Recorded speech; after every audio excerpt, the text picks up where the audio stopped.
Assalamualaikum warahmatullahi wabarakatuh. Waalaikumsalam warahmatullahi wabarakatuh. Selamat sore, selamat berjumpa kembali di podcast Nasi Umat Channel Majelis Wilayah Kahmi Sumatera Utara bersama saya host Agus Salim Ujung, dan kali ini kita mendapat kehormatan bisa mendatangkan narasumber Bapak Bupati Tapanuli Selatan Haji Doli Putra Parlindungan SPT MM. Selamat sore Pak. Sore Bang Agus.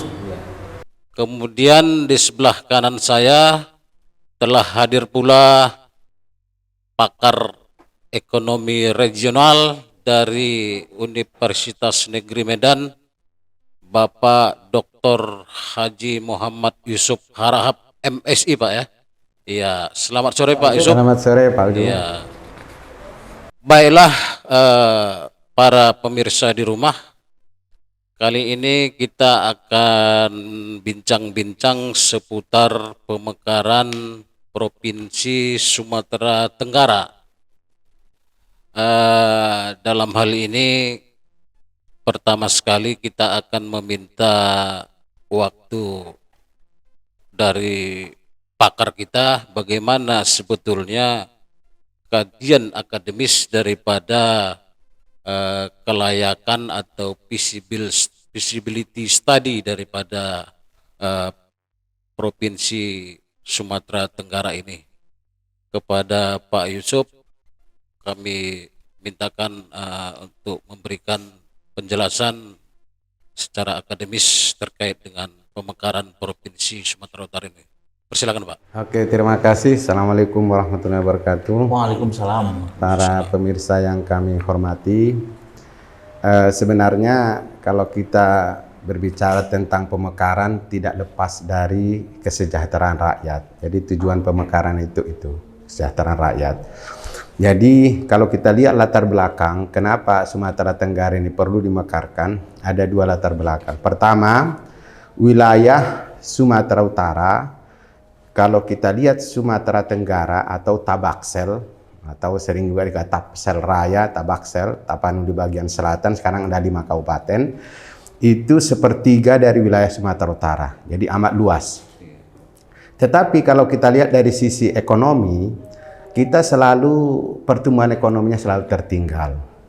Salah satu contoh 2008 waktu kita teliti bahwa pendapatan per kapita Sumatera Tenggara sekitar 7 juta per tahun. Sementara Sumatera Utara rata-rata di atas 10 juta. Nah, dengan demikian salah satu alat mendorong supaya ketertinggalan ini bisa tumbuh, maka itulah pemekaran. Kemudian kalau kita lihat hasil kajian yang kita lakukan, ini kan pemekaran ini sejak terjadi reformasi ekonomi Indonesia tahun 98 ya. Nah, itu muncullah undang-undang dan peraturan pemerintah. Pertama dulu PP 124 tahun 19 berapa lupa saya, kemudian PP 78 tahun 2004, kemudian bermunculan lagi PP berikutnya. Nah, PP sebelumnya itu mensyaratkan bahwa dihitung daerah yang dimekarkan harus memenuhi kriteria. Nah, tetapi daerah induk tidak dihitung. Nah, PP 78 ini perbaikannya daerah induk juga harus dihitung. Jadi artinya daerah yang dimekarkan ini jangan sampai membuat daerah induk menjadi miskin. Nah, hasil yang kita lakukan kajian untuk Sumatera Tenggara, pertama bahwa perhitungan dari 18 faktor dan 35 indikator, jadi faktor itu dibagi menjadi 35 indikator. Dari 11 faktor ini ada 4 faktor wajib.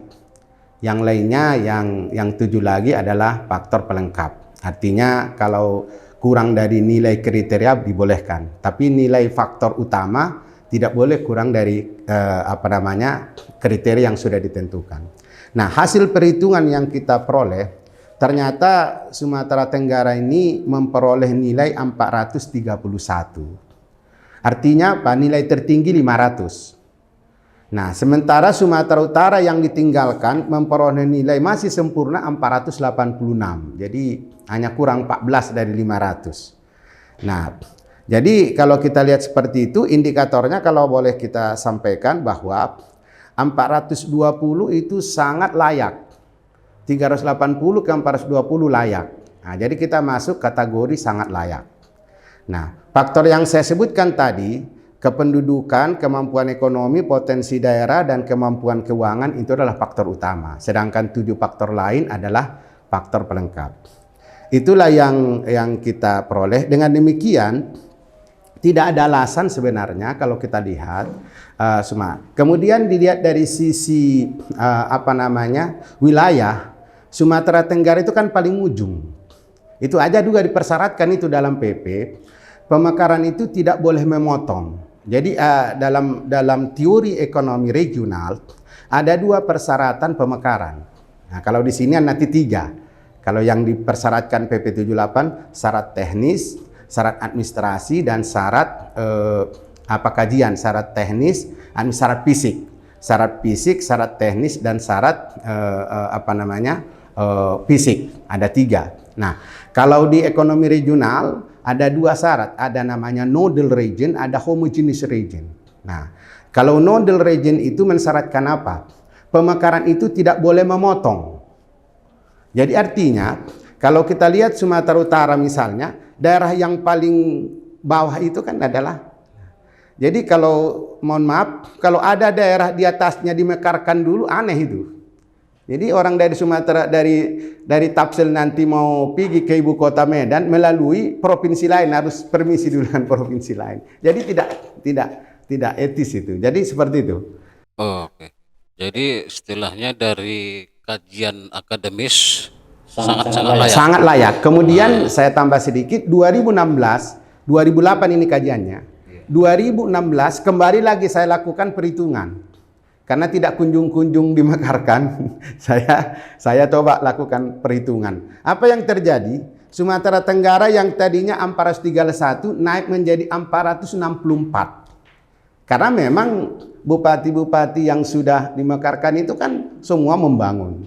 Jadi nilai-nilai indikator dengan faktor-faktor itu naik drastis.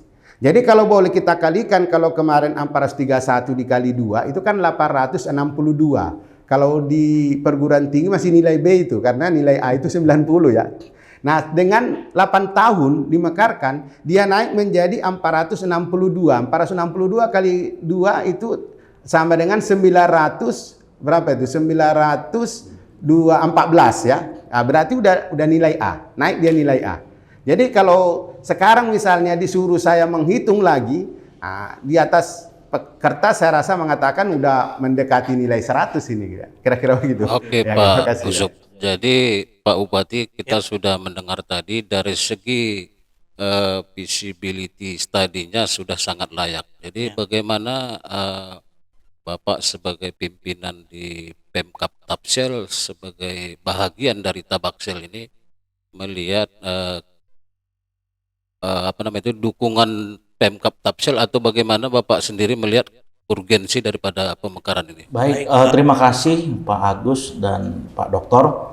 Kami melihat semangat awal pemekaran. Seperti tadi disebutkan adalah pemekaran itu tujuannya untuk mensejahterakan masyarakat. Kami sebagai saat ini memimpin Tapanuli Selatan yang tujuannya adalah kesejahteraan masyarakat sangat mendukung dalam hal ini. Karena kita ketahui bersama luasnya Sumatera Utara, dari sisi visibility tadi sudah diukur, kepentingan itu sangat tinggi pada dasarnya. Hanya saja memang kita harus betul-betul mempelajari bagaimana peluang-peluang yang perlu kita lakukan bersama dengan pemerintah kabupaten dan kota lain. Karena kami melihat perjuangan ini sudah berjalan demikian panjang, hanya finishing lah menurut saya yang perlu kita matangkan, sehingga ini nantinya kalau ada kesempatan kita untuk mekar, kita jauh lebih bisa guyup dan bisa satu visi dengan kawan-kawan dari kabupaten kota lain. Jadi dalam rangka percepatan itu Kira-kira menurut Pak Bupati, apa langkah-langkah yang harus dilakukan, termasuk selain dukungan tadi juga kaitan dengan daerah-daerah lain di Tabaksel? Baik, ini seperti yang tadi kami sampaikan bahwa ini kan sudah ada kajian, kemudian ada kesepakatan antar kepala daerah sebelum masa kami. Jadi kita pada dasarnya langkahnya sudah runut, sudah baik. Hanya saja memang kita melihat peluang itu seperti apa ke depan. Namun dalam hal ini kami masih cenderung mempelajari ini kemana arahnya secara dukungan nasional kepada kita juga, supaya kita bisa sambut ini. Karena kami juga mendengar dulu ada juga di tengah jalan sepertinya ada pihak-pihak lain yang mungkin kurang sepakat, sehingga ini dengan juga diadakannya moratorium sehingga langkah ini tertunda. Itu yang kami lihat. Jadi ini kan saya melihat juga di dalam rangka pemekaran ini sudah ada dibentuk panitia begitu. Betul. Dalam hal ini apa harapan dari Pak Bupati untuk percepatan ini terhadap para panitia yang terlibat di dalam ini? Baik, kami tentunya pertama sekali mengapresiasi atas bentukan panitia tersebut. Sudah juga melakukan pertemuan, namun kami mohon maaf waktu itu tidak bisa menghadiri. Kami utus asisten pemerintah Kabupaten Tapal Selatan yang memang mungkin mengikuti dari awal, yang lebih paham soal ini. Jadi kami berharap dengan kepanitiaan tersebut nantinya bisa bersinergi dengan pemerintah kabupaten kota yang menjadi cikal bakal Sumteng. Ada diskusi-diskusi juga, ada juga perlu menghubungi kembali ataupun memanasi mesin kembali yang lalu mungkin ini sudah agak sedikit tertunda sehingga mungkin agak sedikit semangat kurang. Perlu menghubungi kembali agar bisa sinergi stakeholder yang ada ini untuk bekerja sama. Panitia inilah yang menurut kami perlu membagi-bagi kerja-kerja sehingga ini bisa sinergi satu tujuan untuk bagaimana Provinsi Sumatera Tenggara ini bisa terwujud. Oke Pak Bupati, ini sudah jelas dari Pak Doli, Bupati muda kita yang energik ini, Pak Yusuf, adanya dukungan yang jelas secara politis. Nah, langkah selanjutnya menurut Pak Yusuf sebagai seorang akademisi, apa yang harus kita lakukan supaya ini bisa cepat terrealisir? Oke, terima kasih. Tadi Pak Bupati sudah menjelaskan. Kan tadi ada 3 syarat. Syarat administrasi, kemudian syarat fisik, dan syarat teknis. Jadi kajian akademik itu syarat teknis. Syarat fisik itu tadi wilayahnya. Ada ibu kotanya, kemudian pembatasan-batasan wilayah semua. Saya rasa sudah nggak ada masalah. Nah, syarat administrasi itu yang disebut sering dukungan politik ya. Ya ada tanda tangan BPD seluruh itu udah kita 2008 sudah dikerjakan semua. Nah, sangat kompak seluruh bupati yang 5 itu. Jadi syarat administrasi tanda tangan BPD, kepala desa, camat sampai kepada bupati semua. Dan ini sudah disidangkan di tingkat provinsi. Jadi kesepakatan bupati dengan DPRD-nya diajukan ke gubernur. Disidanglah di DPRD provinsi, baru udah diteken langsung gubernur. Jadi sudah tidak ada masalah sebetulnya. Hanya kan persoalan kemarin karena ada moratorium. Padahal kalau kita kaji moratorium itu nggak ada sebenarnya dasar hukumnya itu moratorium itu. Namun karena kata Pak Doli itu kesepakatan antara Presiden dan DPR RI ya sudah. Nah, sekarang kan sudah agak terbuka peluang.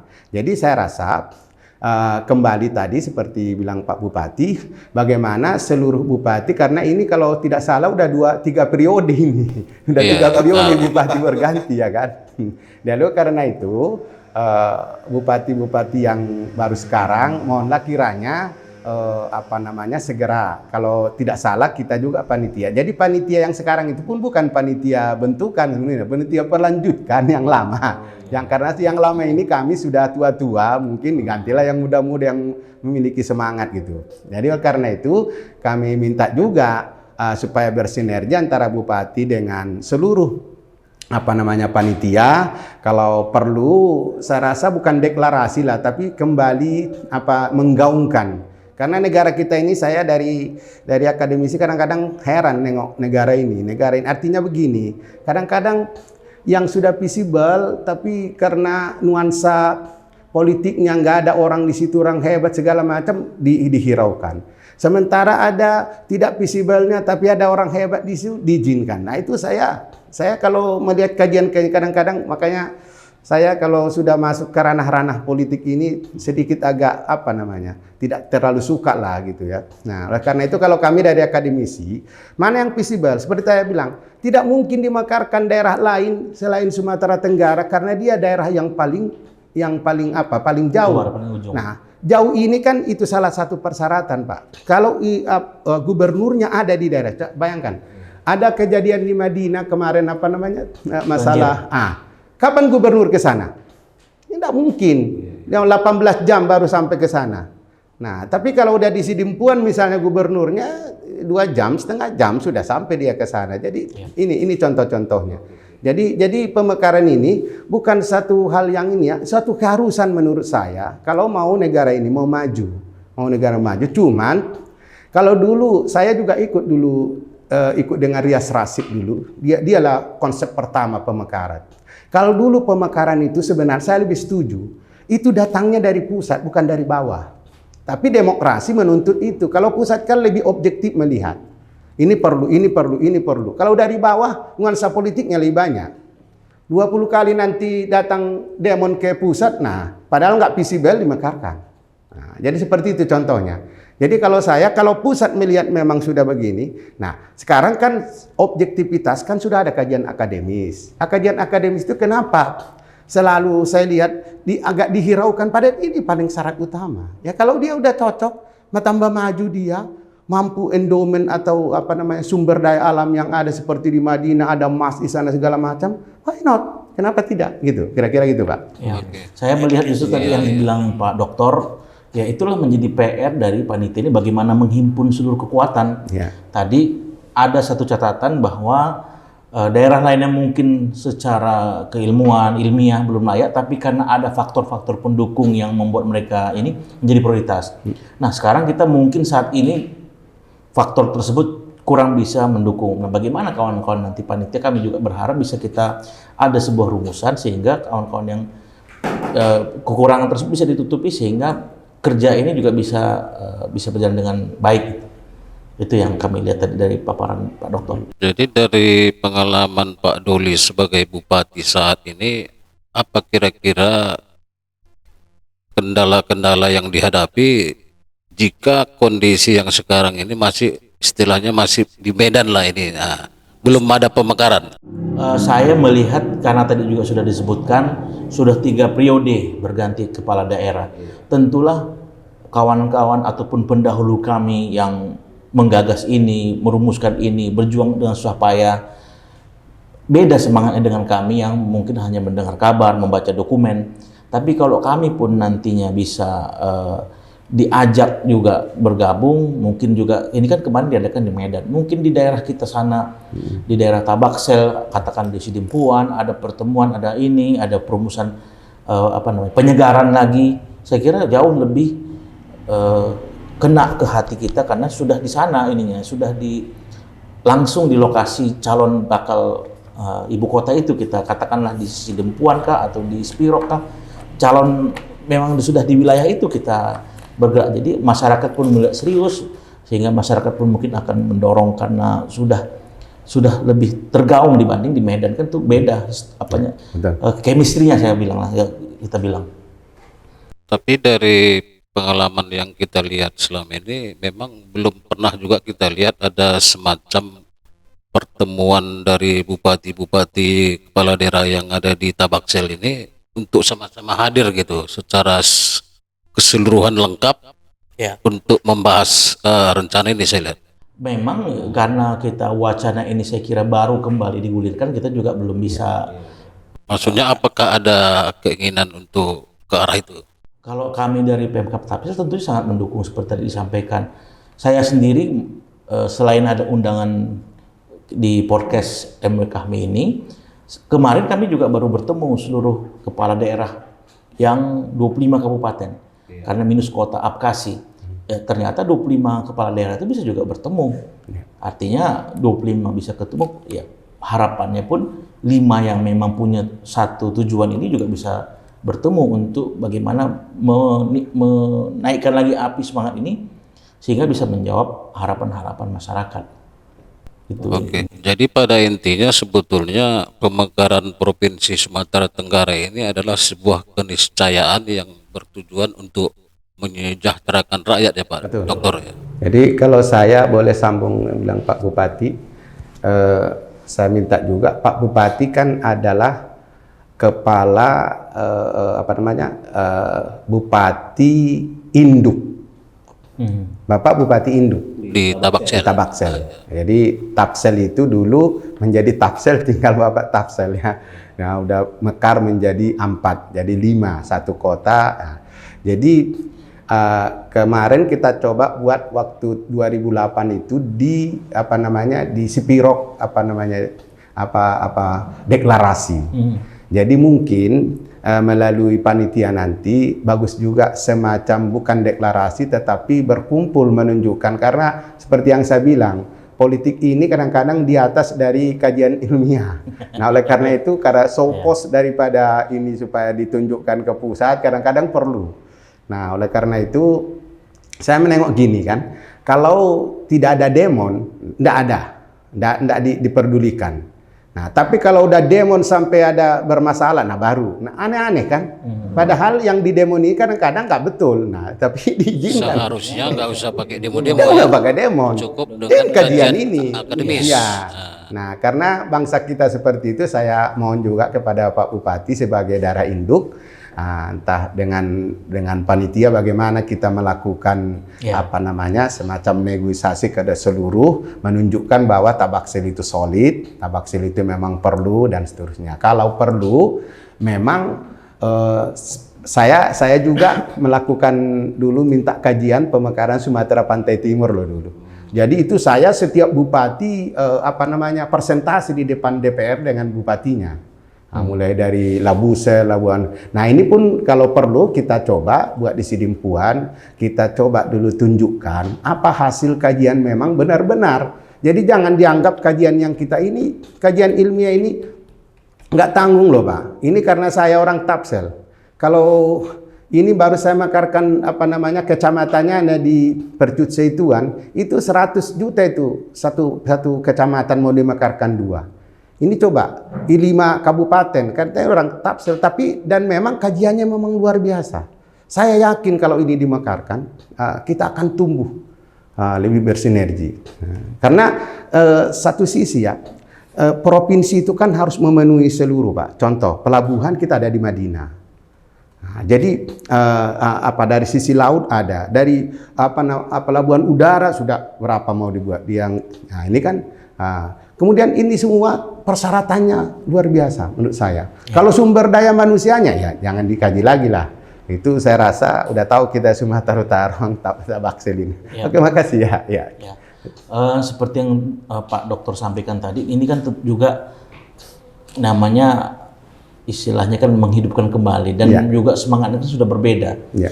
Kepala daerah yang kami dalam priorisasi ini pun juga boleh jadi menganggap sudut pandangnya juga bisa jadi berbeda. Kami kira kami dalam hal ini juga mesti juga berhati-hati sekali dalam arti selain ada tujuan yang sama kan juga ada niatan psikologis juga bisa kita harus perhatikan. Nanti istilahnya betul Tapsel sebagai induk, tapi kan boleh jadi nanti kok Tapsel seakan-akan ini maju sendiri, itu kan juga perlu banyak diskusi, terutama dengan mungkin dalam hal ini kami juga harus minta pendapat dalam arti kawan-kawan yang memang menjalani ini secara historisnya gitu kurang lebih.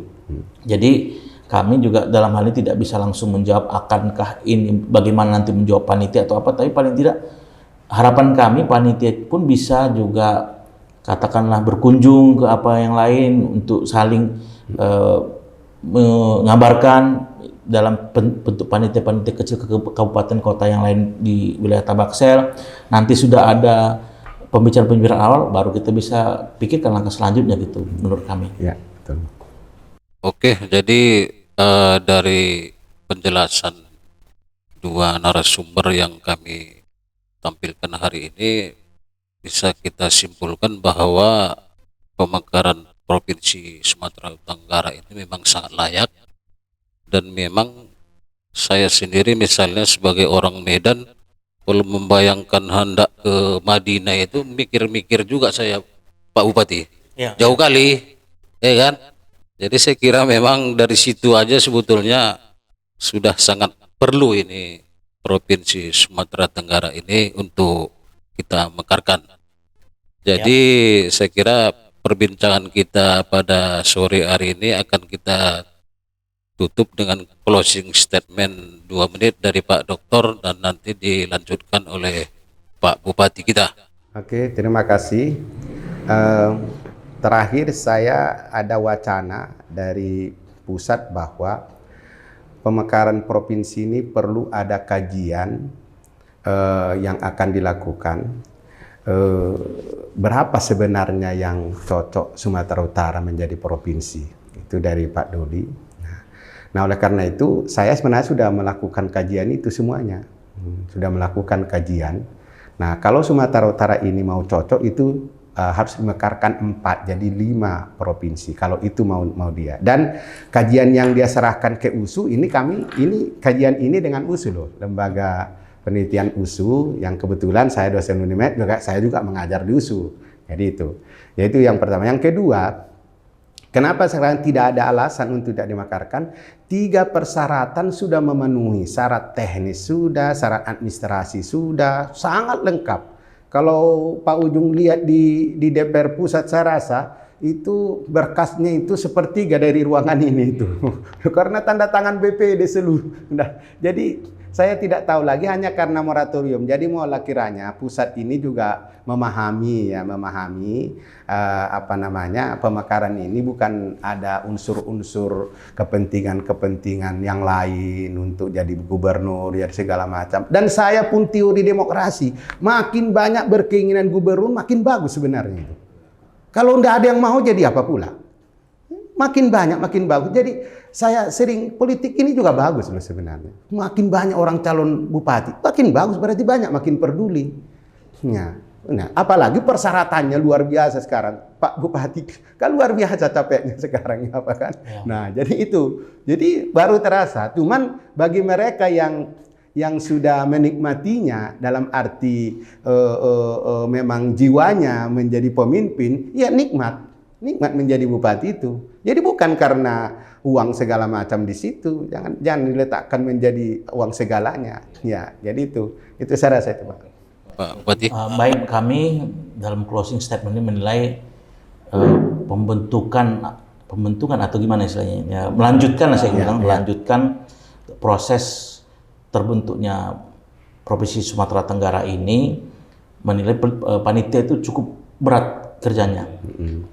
Yang paling utama tadi sudah sampaikan dokter bahwa moratorium itu kondisi seperti apa saat ini. Kan itu juga menurut saya juga ada suatu faktor yang penentu. Karena kita siap pun di daerah, tapi ternyata moratorium itu juga tidak ada keinginan dari pemerintah pusat untuk membuka ataupun mencabutnya. Itu juga menurut kami juga adalah suatu faktor yang tidak bisa menjadikan ini terbentuk kembali ataupun terbentuk. Berikutnya juga kaitannya dengan itu tentu harus ada tim lobby, baik itu tim lobby dalam kepentingan Sumatera Tenggara, juga mungkin bersama-sama panitia pembentukan provinsi-provinsi lain yang terkendala dengan adanya moratorium ini pun perlu juga saling lobby supaya sama tujuannya, dicabutlah moratorium itu sehingga kita bisa untuk lanjut berikutnya. Kemudian tentunya kami sangat berharap tadi panitia ini kembali bisa juga menjadi perekat antar kepala daerah yang semangatnya tentu tidak sama, cara pandangnya juga tentu nggak sama. Jadi perlu ada arahan ataupun sinergi antara panitia dengan kepala daerah ini, agar kepala daerah ini pun memandang ini kepentingan masyarakat Tabaksel atau Tapsel lama. Jadi karena pemerintah itu diadakan adalah untuk mensejahterakan masyarakat, itu nyambung dengan visi dari, menurut saya, kepala daerah masing-masing nyambung dengan visi tersebut. Berikutnya lagi, pembentukan provinsi Sumatera Tenggara ini tidak akan bisa hanya tenaga dari panitia. Tentulah pemerintah di lingkungan tersebut, kemudian masyarakat, kemudian petinggi-petinggi ataupun orang-orang yang berhasil di luar daerah, itu perlu semua terlibat bersama agar ini bisa bagaimana bisa maju langkahnya, tidak ada lagi halangan. Itu yang kami lihat. Oke, Pak Bupati, jadi demikianlah bincang-bincang kita pada sore hari ini. Terima kasih kepada Pak Dr. Yusuf Harahap, yang kita doakan semoga bisa segera dikukuhkan menjadi profesor. Insyaallah. Kemudian kita juga berdoa dan berharap Pak Bupati kita yang muda dan energik ini kalau bisa lanjut periode berikutnya, supaya lebih mulus ini pemekaran kita ini, kan gitu. Jadi demikianlah bincang-bincang kami bersama dua narasumber yang sangat kompeten tentang Provinsi Sumatera Tenggara. Demikian saja. Assalamualaikum warahmatullahi wabarakatuh.